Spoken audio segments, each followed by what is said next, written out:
E finalmente chegamos ao estudo 7, o julgamento do monte de Esaú. A profecia de Obadias que se repete em Jeremias. Depois dos estudos 1 a 6, em que vimos como as escrituras descrevem o papel de Esaú e Edom no plano de Deus, com Edom representando por metonímia os inimigos de Jacó em todas suas manifestações através da história, estamos prontos para o livro que pode ser o do mais antigo profeta após Salomão, possibilidade que começou a ser analisada no estudo 2. Todo ele profecia sobre Edom, antes, porém, um breve retrospecto.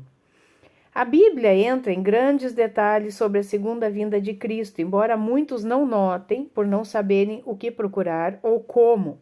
A maioria acredita que Jesus simplesmente aparecerá no céu sobre Jerusalém, destruirá nações com a palavra da sua boca, quando no fundo seu retorno está muito mais detalhado.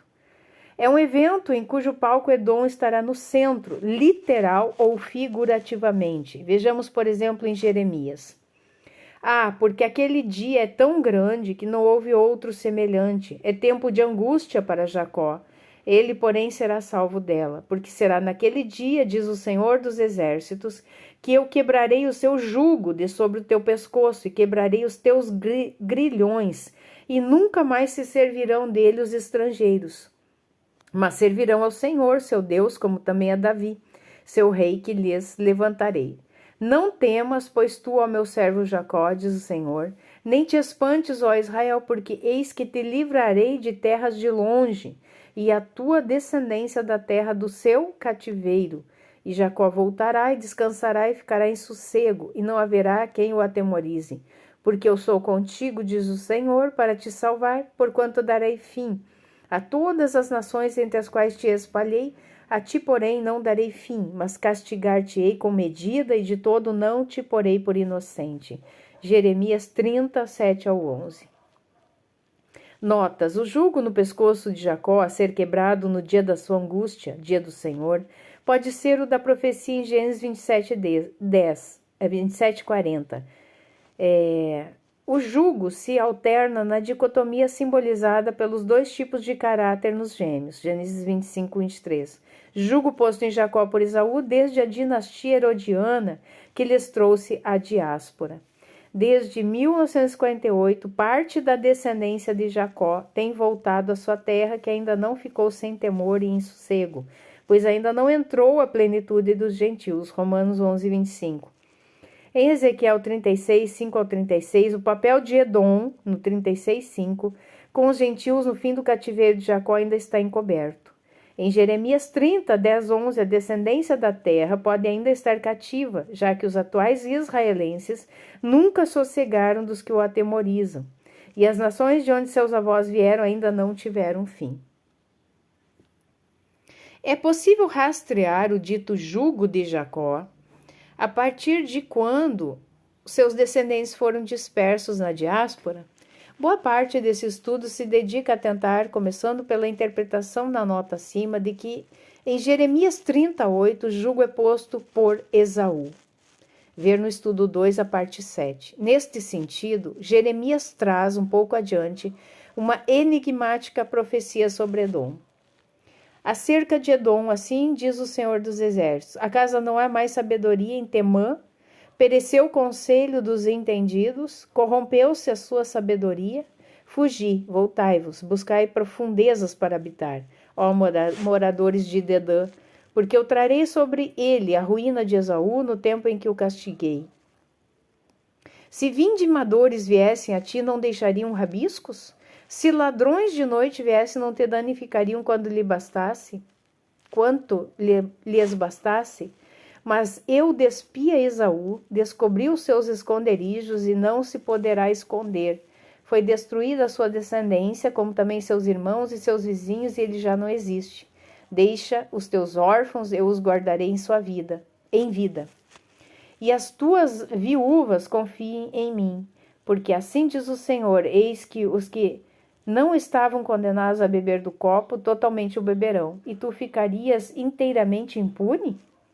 Não ficarás impune, mas certamente o beberás, porque por mim mesmo jurei, diz o Senhor, que Bosra servirá de espanto, de opróbrio, de assolação e de maldição, e todas as suas cidades se tornarão em desolações perpétuas. Jeremias 49, 7 ao 13. Notas. O verso 7 acima se inspira em Obadias 1:6. Os versos 9 e 10 em Obadias 1, do 5 ao 6, e os versos 14 a 16a em Obadias 1, 1 ao 3, e não o contrário, considerando que Obadias teria sido contemporâneo de Joiada. Dedã se refere aos descendentes de um filho de Jocsã, filho de Abraão por Quetura, 1 Crônicas 1:32, que se fixaram na fronteira leste vizinha ao território de Edom, e por onde estes teriam migrado.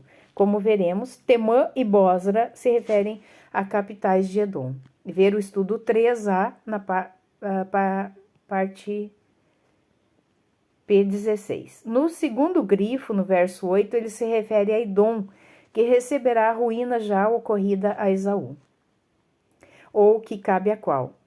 No fim do verso 10, o grifado é inferido na tradução ACF-ARA, porém KJV verte, e ele não está despojado. Como despojados estão a descendência, irmãos e vizinhos de Esaú, que sofrem consequências do caráter de Edom. No verso 12, o grifado pode ser certamente bebeiro, órfãos e viúvas de Edom, descendência de Jacó, irmão, Moabe, Jeremias 48, 47, e Amon, Jeremias 49, 6, vizinhos, serão libertos do cativeiro, mas não Edom, que põe esse jugo. Bosra significa curral de ovelhas, tem aqui um sentido metafórico, um sistema de poder do Edom da vez, pois literalmente como capital do reino original não conteria todas as suas cidades, diferentes em conjugação verbal, indicam influência da tese 1, por exemplo, em ACF. Conforme predito em Obadias 10a, cobrir-te-á de confusão, a confusão em saber agora quem escapa ou escapou à destruição de Esaú e de Edom. Várias traduções dão a entender que em Jeremias 49:11 os órfãos e viúvas de Edom serão poupados, enquanto Obadias 18 diz que a casa de Esaú será como palha e ninguém mais restará da casa de Esaú. Então, ou Obadias 18 se refere apenas aos homens da casa de Esaú, ou Esaú e Edom são metonímias distantes. Esaú para a linhagem e Edom para o tipo de caráter de pessoa ou nação. Esta última interpretação é reforçada pela construção gramatical nos grifos pontilhados acima e em várias profecias sobre a destruição de ambos por etapas. Quando Deus fala em Ezequiel 25, 12 ao 14 de seu juízo sobre o antigo Edom, sua palavra mira também o futuro, verso 14, em claro exemplo de profecia como padrão. Assim como em Malaquias 1:4 e Obadias 1, do 3 ao 4, precisamos saber quem é Edom hoje, pois certamente não é mais o antigo reino de Edom, nem os povos que hoje habitam o mesmo território. Dedã, em Jeremias 49:8, junto com Sefarad, em Obadias 1:20, e sinagoga de Satanás, em Apocalipse 2:9 e 3:9, nos dão uma pista para os citados esconderijos do atual Edom. Jeremias 49:10. Antes de seguirmos esta pista, porém, caso ainda haja dúvidas quanto às profecias contra Edom, ainda não terem todas se cumprido totalmente, o restante desse capítulo de Jeremias esclarece.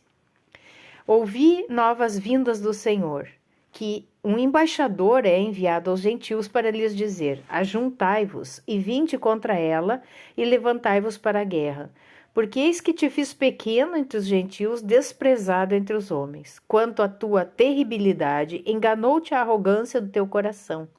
Tu que habitas nas cavernas das rochas, que ocupas as alturas dos outeiros, ainda que eleves o teu ninho como a águia, de lá te derrubarei, diz o Senhor.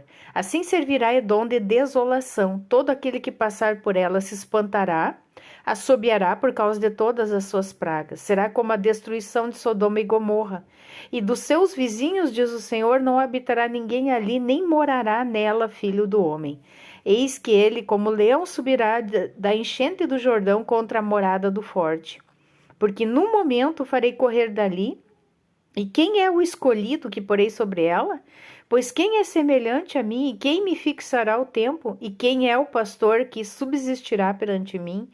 Portanto, ouviu o conselho do Senhor que ele decretou contra Edom, e os seus desígnios que ele intentou entre os moradores de Temã. Certamente os menores do rebanho serão também arrastados. Certamente ele assolará suas moradas com eles. A terra estremeceu com o estrondo da sua queda, e do seu grito até ao mar vermelho se ouviu o som. Eis que ele, como águia, subirá e voará, e estenderá suas asas contra Bosra, e o coração dos valentes de Edom naquele dia será como o coração da mulher que está com dores de parto. Jeremias 49, 14 ao 22. Notas: no verso 7 acima, Jeremias se inspira em Obadias 6.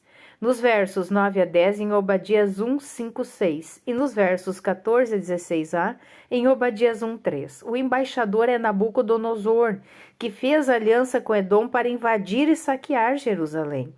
Obadias 10, 14. Ele, como leão, se refere antes a Nabucodonosor, Jeremias 27, 6. Primeiro a invadir Petra, mas também a Cristo, o leão de Judá no dia do Senhor. Apocalipse 5, 5. O escolhido é o Cristo, que é semelhante a Deus, Isaías 49. O pastor que subsistirá perante a ele aponta para um título papal, assim como o pastor que deixa o rebanho em Zacarias 11, 17. O falso profeta em Apocalipse 16, 13. E o iníquo no templo de Deus em 2 Tessalonicenses 2, 4. Atores humanos no dia do Senhor. Ainda as destruições que o antigo Edom já sofreu não se comparam à de Sodoma e Gomorra, com fogo e saraiva vindos do céu. Isaías 34, 9, e com estremecimento ouvido tão longe. Também nos 6 últimos versos de Obadias, 15 a 21, o conteúdo explícito é o dia do Senhor.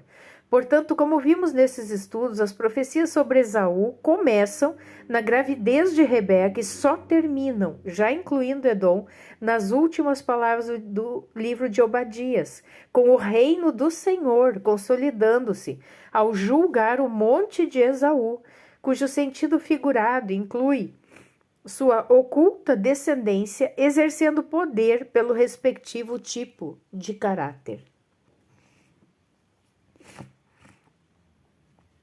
O monte de Esaú será julgado em Sião. Em Obadias, o termo monte de Esaú é claramente usado em sentido figurado, pois tal monte será julgado em outro Sião. Isto será no dia do Senhor, para que seu reino seja aqui instalado. Os julgadores incluem santos e anjos que descerão do céu com Cristo em sua segunda vinda, Mateus 25, 31, para reinar com ele dali durante 1 milênio, Apocalipse 26. E subirão salvadores ao monte Sião para julgarem o monte de Esaú, e o reino será do Senhor, Obadias 1, 21. Outro exemplo de profecia como padrão está sutil e extraordinária quanto ao tempo de sua completa revelação. Tempo este aludido em Jeremias 23, 20, 30, 24. Está registrado em Jeremias 49, 16 e no início do livro de Obadias, ali com um precioso detalhe a mais. A soberba do teu coração te enganou, como que habita nas fendas das rochas, na sua alta morada, que diz no seu coração: quem me derrubará em terra? Se te elevares como águia e puseres o teu ninho entre as estrelas, dali te derrubarei, diz o Senhor. Obadias 3, 4.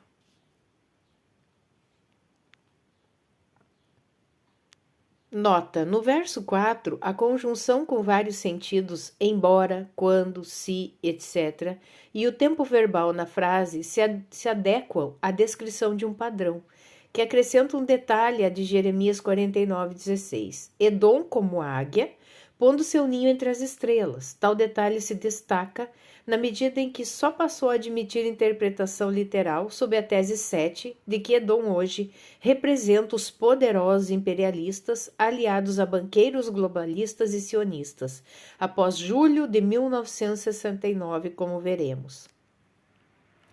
Fendas nas rochas indica não só a localização estratégica da última capital do antigo reino de Edom, tomada pelos nabateus e depois abandonada, mas também os abrigos subterrâneos sendo preparados pelas elites aludidas na tese 7. que esperam neles se livrar do extermínio que virá no tempo da grande tribulação. Os satanistas respeitam as profecias bíblicas, apesar de tentarem sabotá-las. Ver Apocalipse 6,15.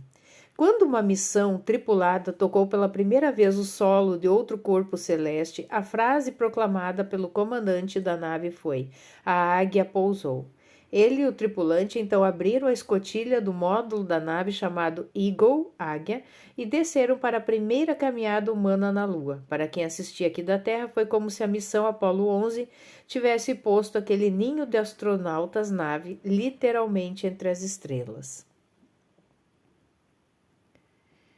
Óbvio que isso é um fake, né, irmãos? O simbolismo de Edom, no fim dos tempos, representando o poder terreno cujo maior programa espacial aninhou o Eagle na Lua, é a figura metonímica da qual nos ocuparemos pelo restante desta série de estudos. Supondo a tese 7, vista no estudo 3, percorreremos a partir do presente sua linha de tempo, rumo ao passado até a última conhecida linhagem, representada pelo Monte de Esaú, a saber a dos Herodes até a diáspora romana, Galut Edom, vista no estudo 3a. A estrutura quase invisível do atual poder terreno. A estrutura que detém, de fato, o poder terreno no mundo de hoje forma uma rede complexa, composta de corporações multinacionais, bancos transnacionais, cartéis midiáticos, governantes subordinados, organizações supranacionais como a ONU, Banco Mundial e FMI, sociedades secretas e seitas e até mesmo grupos paraestatais mercenários e terroristas, do crime organizado e de outras entidades clandestinas. Dentre as entidades mais conhecidas como representativas dessa rede global, podemos citar o Fórum Econômico Mundial, o BIS e o Grupo Bilderberg. Mas sua ordem constitutiva vem sendo arquitetada por uma de suas sociedades secretas. Uma que foi refundada na Alemanha em 1776, infiltrou na maçonaria e em grandes religiões e de dentro delas opera os Illuminati. Esboços dessa arquitetura, que visa um governo tirânico global, a emergir da chamada nova ordem mundial, teriam vindo à tona primeiro por acidente e posteriormente numa carta escrita pelo líder dos Illuminati na América, Albert Pike, ao correspondente líder na Europa, Giuseppe Mazzini, logo após o fim da Guerra Civil nos Estados Unidos. Nesta carta, Pike, um maçom de grau máximo, traça planos para a deflagração de 3 guerras mundiais, tidas como necessárias para a instalação desse governo global. A Primeira Guerra Mundial deveria ser provocada para permitir que os Illuminati derrubassem do poder os czares na Rússia e transformassem esse país numa fortaleza do comunismo ateu. Stalin voltou do exílio na Suíça com um vagão carregado de ouro roubado dos czares. E assim foi. A Segunda Guerra deveria ser fomentada explorando as diferenças entre os fascistas e os sionistas seculares, para que o nazismo hibernasse e o sionismo político fundasse um Estado soberano na terra de Israel. Ver Ezequiel 36:5. O comunismo deveria ser fortalecido bastante para neutralizar a cristandade. E assim tem sido. A ser restrita e diluída até seu cataclisma na Terceira Guerra, a ser fomentada explorando diferenças instigadas pelos Illuminati entre os sionistas seculares e as lideranças islâmicas.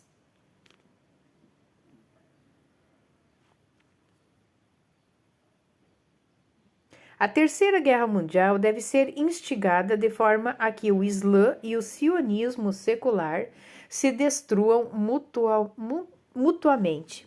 As nações serão obrigadas a lutar até a exaustão física.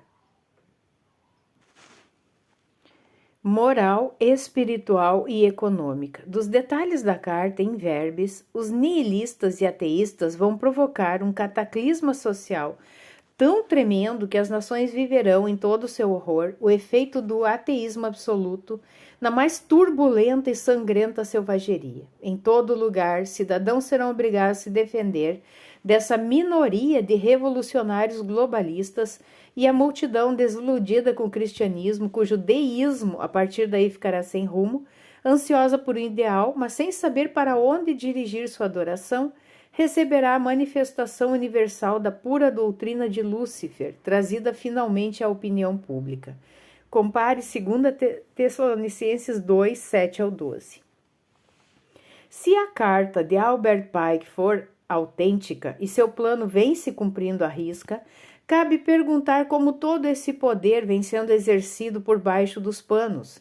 A resposta requer mais conhecimento sobre os Illuminati. Então, Jacob Frank, um polonês askenazi que liderava uma facção dos sabateus, seita fundada pelo rabino de Esmirna, que em 1665 havia se declarado o Messias, viajou em 1773 a Frankfurt para planejar, com Adam Weishaupt e Mayer a Rothschild, uma aliança que gestaria a tal sociedade secreta, fundada em 1776, sob a inspiração da antiga Confraria da Serpente Babilônica. A ambição deste Rothschild, cuja dinastia começa com ele, era controlar bancos centrais e, através deles, a riqueza material no mundo. Nos Estados Unidos, também fundado em 1776, enviados subverteriam a Constituição para criar e controlar o Federal Reserve, a ambição de Weishaupt, que teve formação jesuíta e foi professor de direito canônico antes de se tornar gnóstico e fundar os Illuminati. Era tomar o controle da hierarquia do clero católico, já empenhada em destruir a reforma. A ambição de Frank era destruir a ética judaica e substituí-la por uma religião satânica, baseada na seita sabateia, oposta ao ensinamento talmúdico. Essa aliança está na raiz de movimentos sociais modernos, como o iluminismo, em que a ideologia luciferiana pregada por Frank serve de guia oculto para futuras revoluções e guerras, inclusive para o Manifesto Comunista, publicado por Karl Marx em 1848. Mercador itinerante e filho de pai sabateu, Frank viveu algum tempo nas principais sedes da seita, onde se formou, em Salônica e Esmirna, que então faziam parte do Império Otomano. Frank inspirava seguidores com discursos místicos sobre salvação, que para ele só poderia ser alcançada pela religião de Edom, uma estranha mistura de crenças cristãs e sabateias. Dentre as crenças, a de que o pecado é santo e deve ser praticado por seu próprio mérito. Sexo, cobiça, mentiras, feitiçaria, tudo livre, nada de Torá e mandamentos, apenas honrar e acabá-la. A mistura beira o deboche. Como o Messias só virá quando a santidade ou a iniquidade chegar ao limite na terra, pratica-se esta para colaborar. Romanos 3,8. Pois, se não podemos ser todos santos, sejamos todos pecadores. No início, o sultão otomano desconfiara da seita e em 1666 obrigou seu fundador, Zabatai Zevi, a escolher entre provar sua divindade, ser morto ou converter-se ao Islã. Zevi se converteu e a seita passou a instruir membros a se conduzirem como adeptos de outras religiões. Judeus convertidos ao Islã eram chamados Donme. Assim, quando em 1755 Frank volta à Polônia, é excomungado do judaísmo e perseguido. Ele busca a proteção do bispo católico, prometendo depois se batizar. Em 1759, o bispo morre, Frank se proclama sucessor reencarnado de Zevi e obtém do rei polaco Augustus III proteção para os adeptos da seita, em troca de batismos, mas no ano seguinte ele é preso por heresia. O fundador da seita, Zevi, também havia sido preso por heresia no ano seguinte à sua conversão ao Islã, fato explorado por ambos para promover uma aura de mártir. Mas ao contrário do autoproclamado Messias, que ficou preso até morrer, sua autoproclamada reencarnação, Frank, foi solto por um general russo, Bibikov, cristão ortodoxo, quando este ocupou a Polônia, católica, em 1772. Frank pôde então dispor de sua fama de mártir em prol da sinistra causa que moveria os Illuminati através do que ele chamava Caminho de Edom. Apesar de raras referências ao encontro secreto em Frankfurt no ano seguinte para planejar essa causa, vê-se que a ideologia sabateia franquista e as que têm vazado de sociedades ocultistas envolvidas na atual rede de poder terreno são idênticas. Todavia, mais impressionante que esse alinhamento ideológico são referências no livro de Apocalipse a uma seita cripto-judaica que apontam claramente para a dos sabateus. Sinagoga de Satanás. Voltando à origem, após peregrinar por Constantinopla, Jerusalém, Gaza, Cairo e Salônica em busca de conhecimento cabalístico e promoção de sua seita, que prometia redimir os judeus de volta à Terra Prometida, com sua fama e adeptos espalhados em centros instalados pelo teólogo profeta Natan Gazati na Itália, Alemanha e Holanda, Sabbatai Zevi retorna a Esmirna, onde nascera e de onde os rabinos o haviam expulsado em 1651 e se torna líder da comunidade local. Aí ele expulsa o rabino-chefe, nomeia um adepto e, no Ano Novo Judaico, Rosh Hashanah, de 1665, em proclamação pública na sinagoga, se declara o Messias dos judeus. Ainda hoje, em Esmirna, existe uma sinagoga, Aidin Li Shalom, que é conhecida como a Sinagoga de Sabbatai Zevi. Foto ao lado. Pois bem, entre as cartas às 7 igrejas, contendo admoestações, exortações e promessas ditadas por Jesus Cristo ao apóstolo João em Apocalipse, a segunda, que é dirigida à igreja de Esmirna, diz: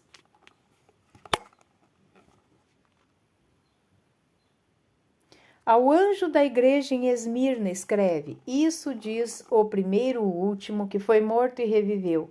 Conheço as tuas obras e tribulação e pobreza, mas tu és rico, e blasfêmia dos que se dizem judeus e não o são, mas são a sinagoga de Satanás. Nada temas das coisas que hás de padecer.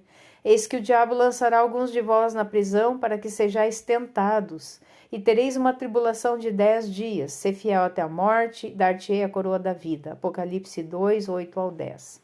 As 7 cartas no Apocalipse, livro que se declara profético em Apocalipse 1:3, estão numa sequência que sugere, além da sua mensagem literal, também uma leitura simbólica de caráter profético, representando as fases que a igreja viria a passar ao longo de sua história. Quanto à mensagem literal de Apocalipse 2, 8, 10, observamos que ser judeu pode significar duas coisas: ser descendente de Jacó, de uma das 12 tribos da casa de Jacó, ou crer e seguir a palavra revelada de Yahuá, da casa de Israel. Se nenhuma palavra na Bíblia é supérflua, nenhuma seria na frase grifada acima. Os que são a sinagoga de Satanás em Esmirna não só renegam tal revelação, mas seriam também falsos descendentes de Jacó. Para se passarem por descendentes, teriam que ser e estar próximos e ter se misturado aos que eram. Uma interpretação literal da dupla acusação em Apocalipse 2:9, bem documentada e consistente, deve considerar se esses falsos judeus seriam edomeus, forçados ao judaísmo pela dinastia Asmoneia, durante 200 anos antes do Apocalipse ser escrito. Estudo 2. Quanto à interpretação profética, cabe perguntar se seria também compatível com a identificação dos falsos judeus em Apocalipse 2:9 como edomeus. Ao tentar responder, veremos que tal identificação se harmoniza com Obadias. Antes, porém, observamos que aí temos duas leituras proféticas se sobrepondo. Uma sobre a história do cristianismo, outra sobre a história do judaísmo, de onde nasce o cristianismo e para onde retornará. Romanos 11, 13 ao 33. As 7 igrejas são avaliadas por Cristo na ordem em que foram por refletirem profeticamente as características que iriam predominar na correspondente fase da história do cristianismo. Ainda que cada avaliação diga respeito à própria igreja, como indica a instrução em Apocalipse 1:11, e também a cada cristão, como indica o alerta ao fim de cada carta. Ou seja, cada igreja e cada cristão, em qualquer época, pode apresentar, em alguma medida, alguma característica citada. Porém, em cada uma das 7 fases históricas listadas abaixo, destacam-se as características avaliadas na carta à igreja correspondente, escolhidas, talvez por isso, dentre as várias igrejas que já existiam quando o Apocalipse foi escrito. Éfeso é a igreja citada, fase histórica apostólica, período até aproximadamente 170 depois de Cristo. Avaliação destaque em Apocalipse 2 e 3. Nicolaítas, expansão além da Judéia. Esmirna, igreja perseguida, até aproximadamente 312. Martírio sob judeus e romanos gnósticos. Terceiro, Pérgamo, igreja mundana, até aproximadamente 606. Constantino, concílio de Niceia, Balaão. Tiátira, igreja medieval, até aproximadamente 1520. Papado, cisma ortodoxo, Jezabel. Sardes, igreja reformada, até aproximadamente 1750, reforma protestante e contra-reforma. Filadélfia, igreja missionária, até aproximadamente 1900, reavivamento, pentecostalismo. Laodiceia, igreja moderna até a segunda vinda, a apostasia e mundanismo.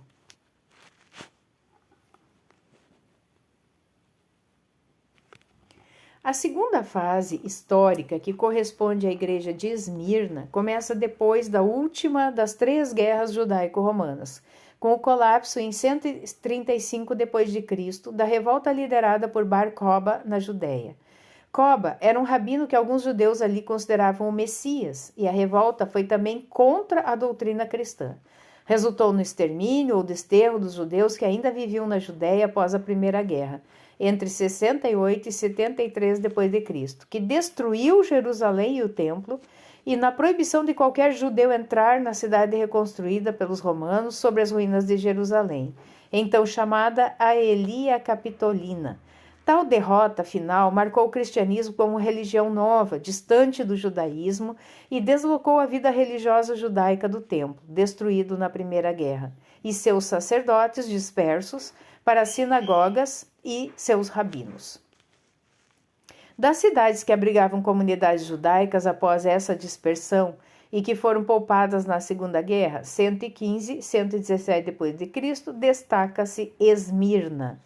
Temos no grifado acima, em Apocalipse 2:9, uma possível referência a edomeus, que destacadamente em Esmirna começam a contaminar com doutrina satânica a emergente igreja cristã durante sua segunda fase, 170 a 312 d.C., representada pela igreja de lá. Outro fato notável relacionado a Esmirna, que indica um profundo embricamento entre as interpretações literal e profética das 7 cartas do Apocalipse, se refere ao destaque grifado em Apocalipse 2:10, hás de padecer, tereis uma tribulação de 10 dias, ser fiel até a morte. Dentre as igrejas na Ásia Menor, hoje parte da Turquia, nomeadas nas 7 cartas, representando profeticamente 7 fases históricas da igreja cristã. Esmirna foi a que literalmente mais durou, continuamente ativa até 1922. Ao fim da Primeira Guerra Mundial, em 1918, a Turquia, nação islâmica que se formava dos despojos do Império Otomano, em meio à luta por soberania, exterminou suas comunidades cristãs. Houve o genocídio dos armênios, do qual foi poupada inicialmente apenas a comunidade de Esmirna, na época um importante centro portuário cosmopolita. Porém, após envolver a cidade em seu conflito final contra as tropas ocupantes da Grécia, cristã ortodoxa, as tropas turcas a cercaram e destruíram as 2 comunidades cristãs de Esmirna, grega e armênia. num indefensável massacre que ficou documentado, imagem acima. Foram 10 dias de matança de cristãos entre 9 e 18 de setembro de 1922, antes que os sobreviventes ali pudessem tentar socorro ou desterro. Estaria a contaminação satânica nas esferas política e religiosa da nossa civilização, que começamos a rastrear em retrospecto, simbolizada pelo jugo de Edom sobre Jacó no fim dos tempos? Ela culmina na agenda sabateia franquista com a refundação secreta dos Illuminati no final do século XVIII. Esse período é representado nas 7 cartas pela Sexta Igreja. Observe então que nesta carta, a Igreja de Filadélfia, a mesma acusação contra falsos judeus se repete, só que ali já com termos de sentença de julgamento. E o anjo da igreja que está em Filadélfia escreve: isto diz o que é santo, o que é verdadeiro, o que tem a chave de Davi, o que abre ninguém fecha, e fecha ninguém abre. Conheço as tuas obras. Eis que diante de ti pus uma porta aberta e ninguém a pode fechar. Tendo pouca força, guardaste a minha palavra e não negaste o meu nome. Eis que eu farei aos da sinagoga de Satanás, aos que se dizem judeus e não são, mas mentem. Eis que eu farei que venham e adorem prostrado a teus pés e saibam que eu te amo. Apocalipse 3, 7 e 9. Como a acusação no grifo acima é a mesma da carta a Esmirna, a mesma hermenêutica sugere que sigamos a mesma pista, agora de que a ideologia sabateia franquista teria surgido de uma linhagem edomita. Se houver evidência histórica disto, tal pista endossaria a tese 7, sobre o significado profético de Edom no fim dos tempos, e também tornaria a mesma compatível pelo alcance da diáspora, com as teses 2 a 6 vistas no estudo 3. Sefarditas, Askenazis e Mizraim. Para continuarmos seguindo essa pista, voltamos ao final de Obadias, que trata do julgamento vindouro do Monte de Esaú. O nome do réu, pela interpretação aludida no final da primeira sessão, onde também vimos quem deverá julgar, identifica quem, da descendência de Esaú, exerça poder político ou religioso pelo respectivo tipo de caráter, e a sentença do julgamento, que começa em Apocalipse 3:9, termina ali com a destinação do despojo. E os do sul possuirão o monte de Esaú, e os da planície, os filisteus, possuirão também os campos de Efraim, e os campos de Samaria e Benjamim possuirá Gileade. E os cativos deste exército dos filhos de Israel possuirão os cananeus até Zarefate, e os cativos de Jerusalém, que estão em Sefarade, possuirão as cidades do sul. E subirão salvadores ao monte Sião para julgar o monte de Esaú, e o reino será do Senhor. Obadias 1, 19 ao 21. Embora tenha a partir da Idade Média vindo a se referir à Espanha, esse nome Sefarade, não há consenso sobre o que o nome Sefarade significava originalmente no livro de Obadias. Na Bíblia, a palavra só ocorre ali, não sendo, portanto, uma das mencionadas na lista das nações de Gênesis 11, das quais muitas se referem a antigos povos históricos. Também não é claro se em Obadias esse nome se refere a um local concreto, ou se é uma referência velada, poética ou profética, para o que pode ser apenas um topônimo. Também não há acordo entre estudiosos se o nome se refere ao exílio após a destruição do primeiro ou do segundo templo. Novamente o padrão, observar, deve ser Obadias 10a, de confusão sobre Edom. Pelo princípio hermenêutico de se preferir interpretações literais, o significado mais plausível para Sefarade em Obadias é profético. Como topônimo, referindo-se à região ocidental do mundo conhecido na época, onde judeus se exilaram depois da destruição de Jerusalém pelos romanos, donde o nome sefardita para os descendentes desses judeus, como são hoje conhecidos de origem ibérica, Portugal e Espanha, ou do norte da África. Obadias 1:20. Deve se referir ao reino. Obadias 1:20 deve se referir ao reino do milênio, pois no exílio os sefarditas sempre foram subjugados, e os que emigraram para a atual nação de Israel refundada em 1948, têm sido discriminados pelos askenazis, que são judeus oriundos do norte da Europa. Na Bíblia, Askenaz é o nome do primeiro filho de Gomer, neto de Jafé e bisneto de Noé, bem como de um reino, provavelmente oriundo do filho de Gomer, citado em Jeremias 51, 27, junto com os Mizraim, orientais em hebraico, mais os sefarditas ocidentais. Esses três grupos representam as principais etnias originárias da descendência de Jacó e de Esaú, formadas após a diáspora romana, hoje identificadas basicamente pelas diferenças no rito do judaísmo que praticam.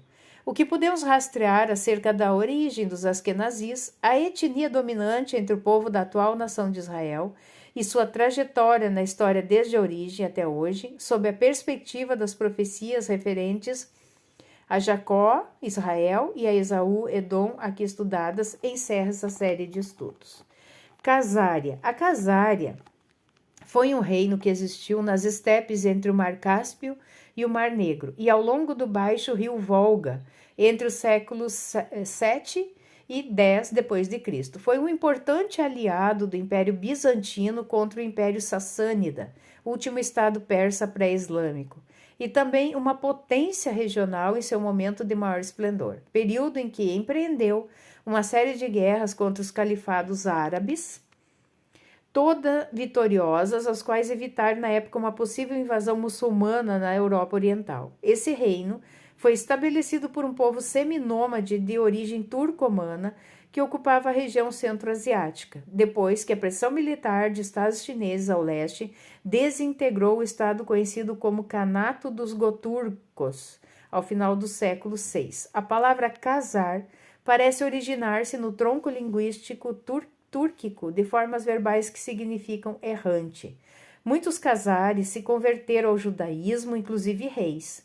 Em 1976, Arthur Koestler, em seu livro A 13ª Tribo, revisitou uma antiga teoria de que os judeus askenazis seriam descendentes dos casares, que teriam abandonado suas terras fugindo das devastações praticadas por invasores mongóis no século XIII, refugiando-se na Europa Oriental.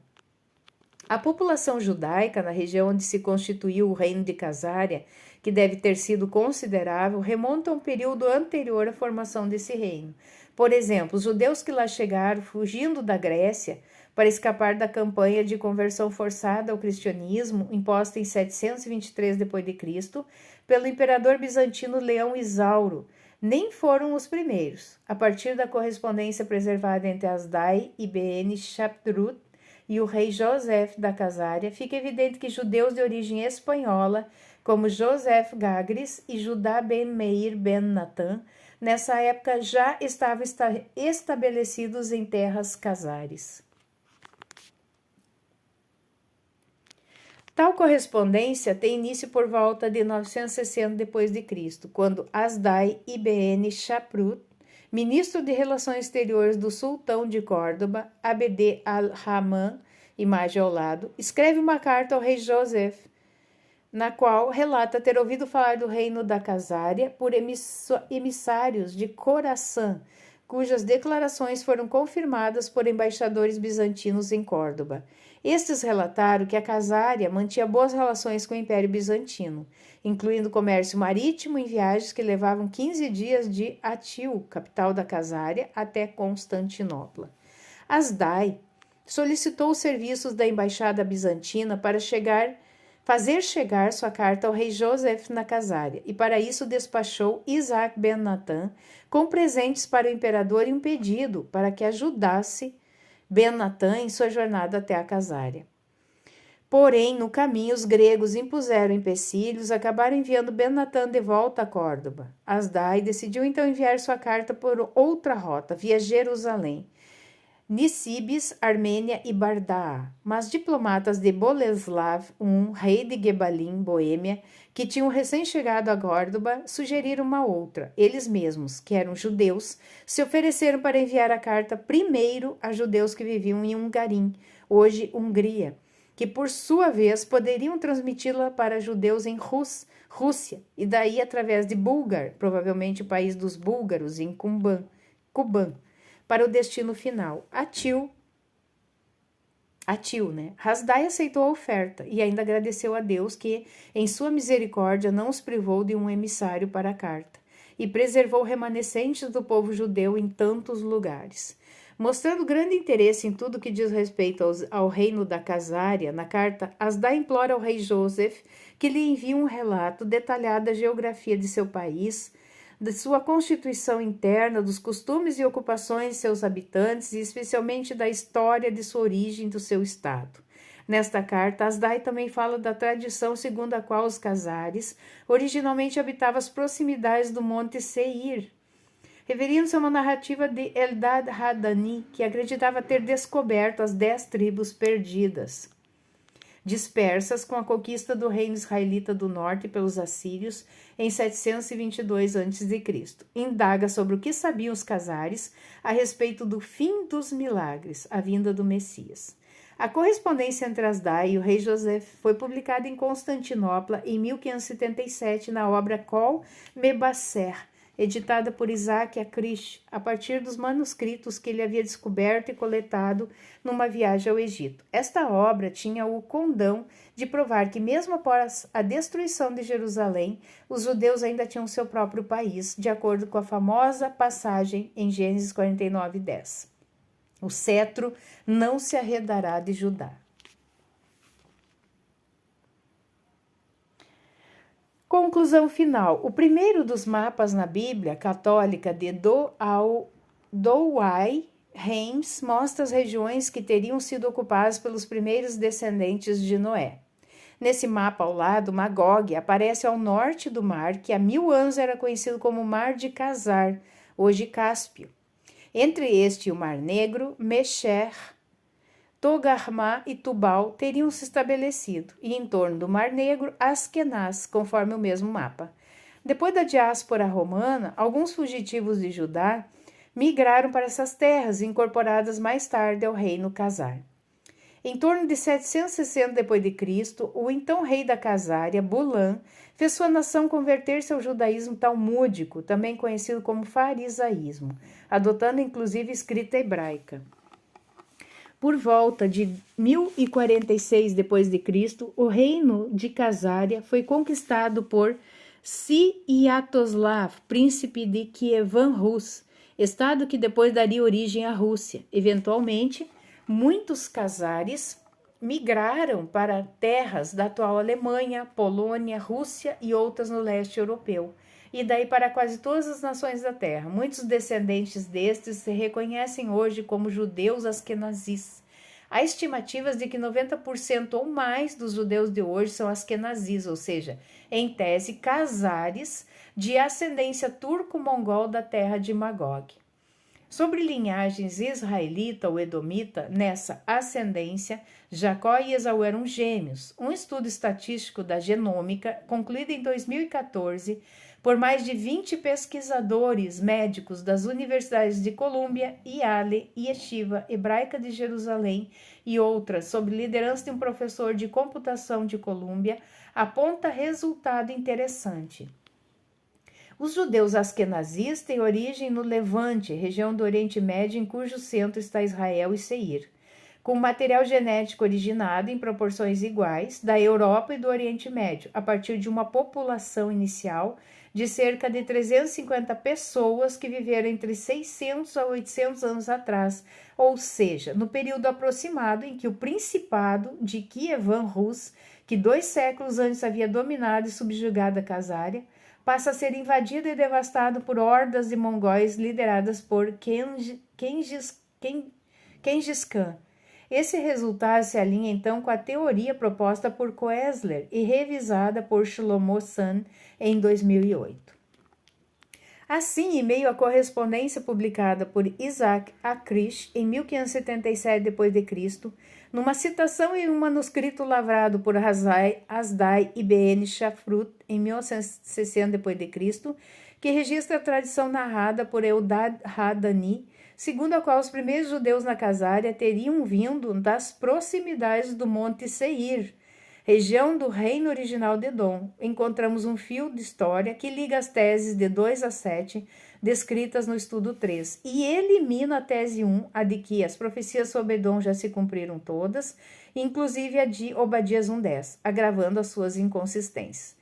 Tese esta cuja persistência como doutrina teológica, defeituosa, mas prevalecente até o fim dos nossos tempos, também foi profetizada em Obadias 1:10.